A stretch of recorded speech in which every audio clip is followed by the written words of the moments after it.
really thought not-for-profit was, for a lot of practical reasons, but also ethically and philosophically, was clearly the only way to go.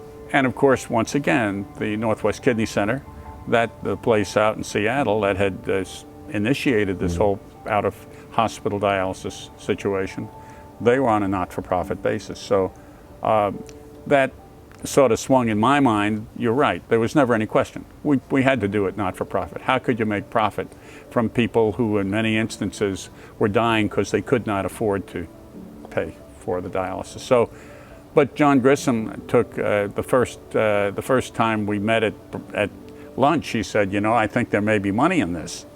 And I said, yes, John, that's fine, not for profit. And he went away, you know, and he said, but not to be deterred, at the next lunch when we started talking about how to set this thing up, he brought it up again, that he thought that it would be a better way to set this up on a for-profit basis. And I said, no, John, we can't do it that way. We've got to be not-for-profit. And, you know, and I talked to him about Vanderbilt, about how more palatable the concept was to Vanderbilt if it was set up on a not-for-profit too, and all that stuff. So then he said, okay, enough is enough, we'll do it not-for-profit. And so then from that point, he was completely on board. And years later, Pop said, you know, if he had to do it all over again, he would have set up the Life Extension Institute on a not-for-profit basis.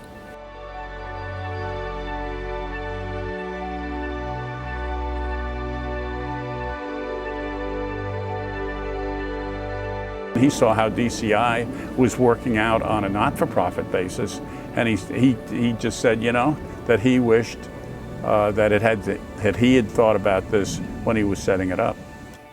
Early on, being basically naive and optimistic, the question came on even before the first dialysis was performed. The question was raised, well, we're not for profit.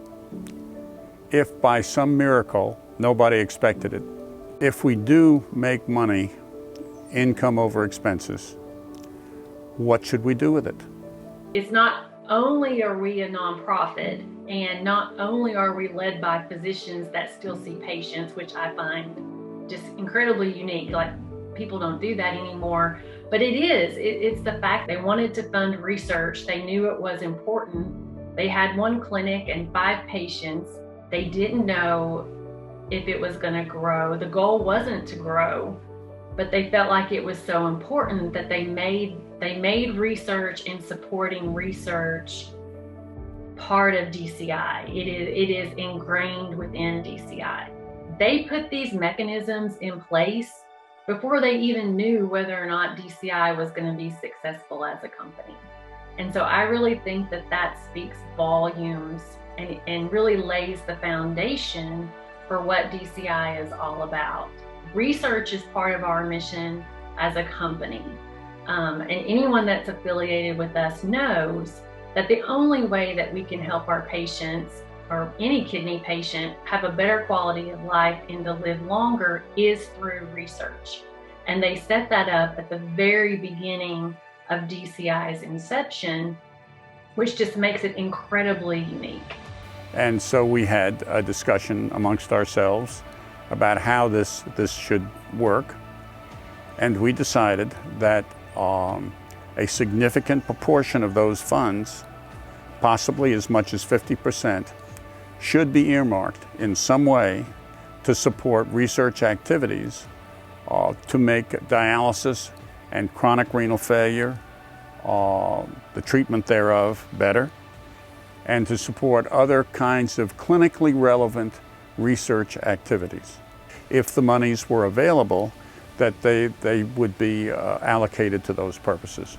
But mostly, we felt that the research activities were very important because therein was the hope that we could solve this kidney failure issue and make things better for the patients.